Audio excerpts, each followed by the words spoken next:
So hi everybody, driving in my car. Kind of had a crazy day yesterday. Some of you might know, some of you might not. I have a sister, Sarah, who is the love of my life. She was actually in my last blog. Well, my husband is the love of my life. But my sister is very, very, very important to me.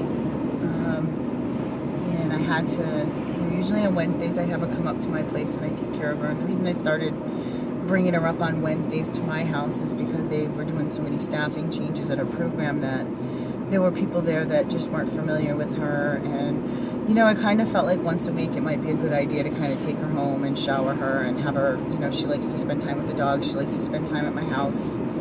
Can't always take her for an overnight every week, though I'd like to. But she comes up and we work out and she does her shower and whatever, and it kind of enables me to do a skin check and make sure that she's okay too.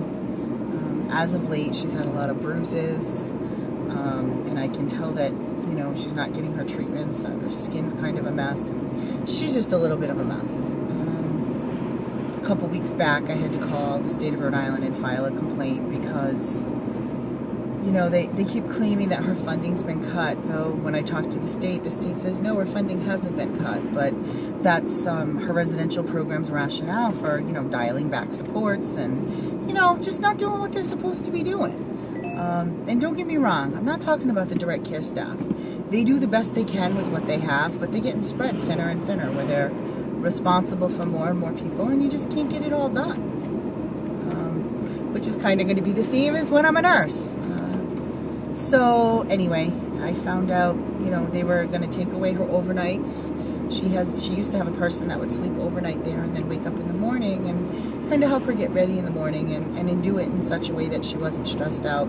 She needs a little extra time when it comes to that kind of transitioning. So they were going to change it to an awake overnight that was going to cover like 4 apartments within a complex, which, just isn't safe in the event of an emergency. So I basically complained, and I have an email from the CEO of the agency that nothing was going to happen and nothing was going to change. This was just a pilot program. So I pick her up this Wednesday and I find out that she has awake overnights that started on Monday. Nobody called me, nobody talked to me, just being slick. So then I talk to Sarah and I find out that they're waking her up like ridiculously early in the morning because her staff, who stays awake overnight, banging around her house, a service that she does not need, has to leave at 7 o'clock in the morning. Incidentally, the time Sarah needs staff to be helping her get ready. But their solution to the problem is to just wake her up even earlier and make her go sit like a retarded moron in another apartment from what? 6:45, 7 o'clock until 8:30 or so when they drive her 1.25 miles down the road.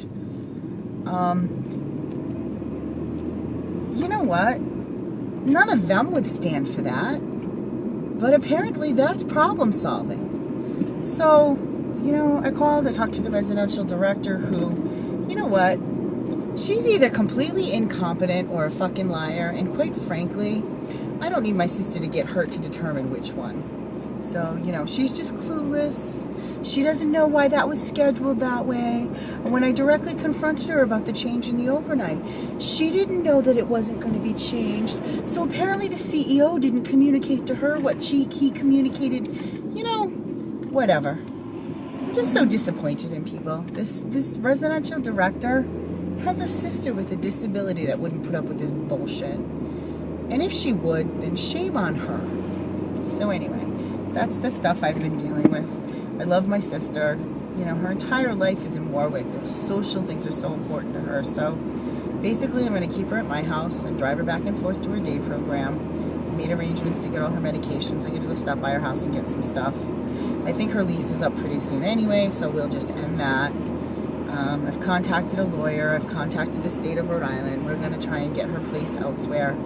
And I had wanted her to stay in her apartment. I had wanted her to have what's called self-directed funding, where she would get supports that she actually needed versus whatever a greedy agency with too many managers felt like passing out. So So we'll see. You know, I'm waiting for the attorney to call me back. Quality assurance is basically the state of Rhode Island they investigate, but this is Medicaid fraud. This is where everybody's tax dollars go, and then we wonder why people are still getting hurt and they're not getting the services they need. My sister is worth $77,000 a year to Trudeau. We wouldn't know by the way they treat her. Turn right on School Street. So anyway, I'm sorry for ranting. I know it's a little crazy, but these are the frustrations that I go through. I love her so much. And you know, I actually had somebody in one of the residential programs say to me one day, well, you know, if you don't think we're doing a good job, why don't you just have her come live with me? Well, to be honest with you, to have her live with me would be much easier. Turn right on School Street. But she deserves to have her own life. What, she doesn't get to have a life because she's retarded? She doesn't get to have autonomy and decision making and choices because she's retarded? That's such bullshit. Anyway, thank you for listening to my rant. Turn right on Summer Street, then bear right. So I'm on my way right now to Bridgewater State University to do some studying. And I will quit ranting on and on. And, you know, I want these blogs to inspire people and motivate people. And I'm sorry if I was bear right on Summer Street. Downer today.